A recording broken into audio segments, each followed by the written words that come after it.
Untuk memulai program aplikasi CorelDRAW, kita bisa mulai dari tombol Start, All Program, kemudian cari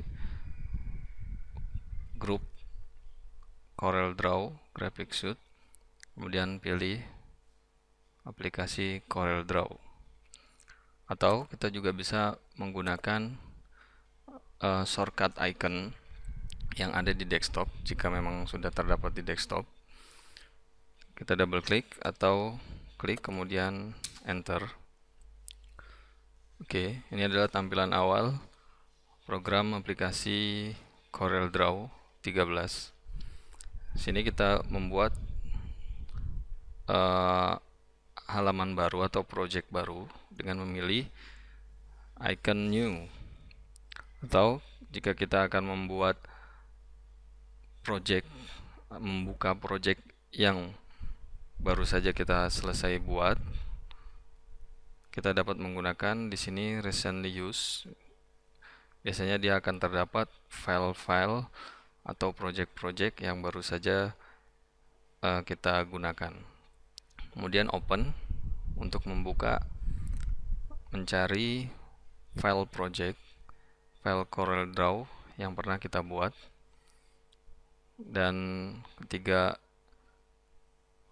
icon lainnya ini adalah tambahan untuk menggunakan template, kemudian tutorial, dan untuk mengetahui apa saja fitur yang baru saja ditambahkan pada CorelDRAW versi 13. Langsung kita memilih new untuk membuat project baru. Ya, ini bisa kita hilangkan. Tapi ini juga untuk pemula bisa bermanfaat sebagai panduan awal. Ya, jadi ketika kita mengaktifkan tool, maka hint ini, jendela hint akan memberitahukan kita kegunaan atau fungsi dari tool yang kita seleksi. Oke, di sini tutup. Selanjutnya, secara default ukuran kertas kerja pada aplikasi CorelDRAW adalah letter.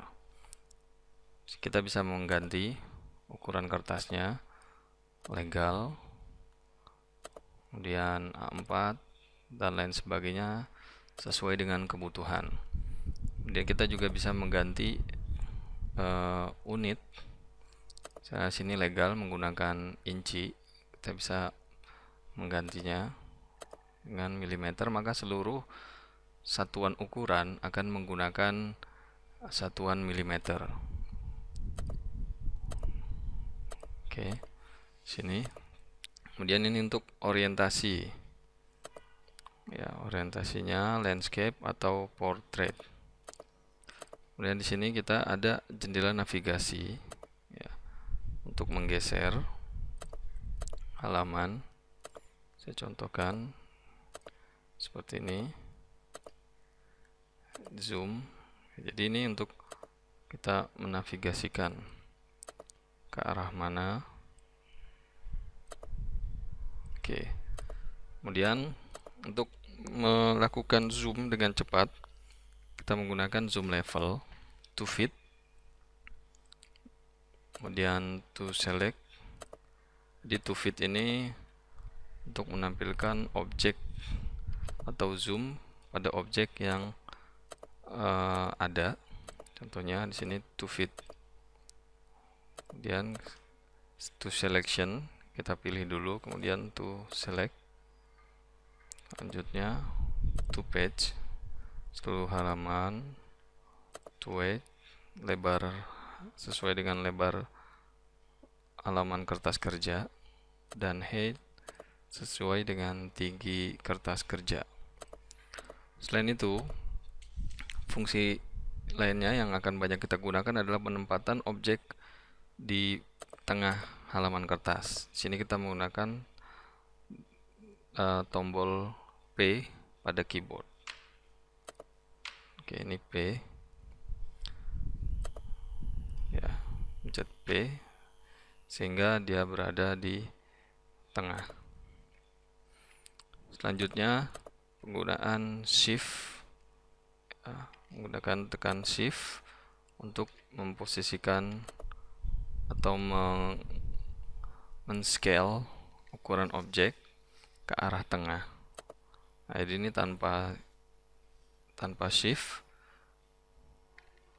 ini dengan shift. Jadi dia menggunakan patokan di tengah objek. Selanjutnya yang akan banyak kita gunakan juga yaitu undo atau mengulangi langkah sebelumnya. Ini bermanfaat jika terjadi kesalahan pada langkah pengerjaan. Kita bisa mengklik icon undo atau dari edit undo, atau bisa menggunakan shortcut Ctrl Z. Ctrl Z. Kita juga selain undo, bisa juga kita menggunakan redo. Ya, di sini ada fungsi redo untuk mengulangi langkah yang telah kita lewati sebelumnya. Bisa klik, kemudian atau bisa menggunakan shortcutnya Ctrl Shift Z. Oke. Selain itu ada fungsi lainnya yang akan kita gunakan dari view grid. Grid ini bermanfaat untuk membantu skala. Kemudian ada juga fungsi snap to grid. Fungsi snap ini yang akan memandu garis yang akan banyak kita gunakan. Ini dengan menggunakan fungsi grid, maka setiap objek akan menempel pada titik temu, yaitu grid yang kita pasang. Selain grid, ada juga guidelines. Oke. Dan yang terakhir yaitu yang akan kita gunakan juga yaitu save atau penyimpanan dari file, kemudian pilih save, kemudian membuat folder baru, beri nama,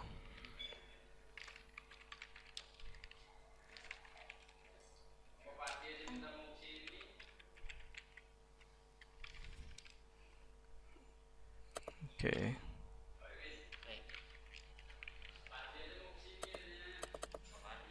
Beri nama file, kemudian save. Oke. Dan ini langkah-langkah yang akan banyak kita gunakan dalam proses pembelajaran menggunakan video tutorial.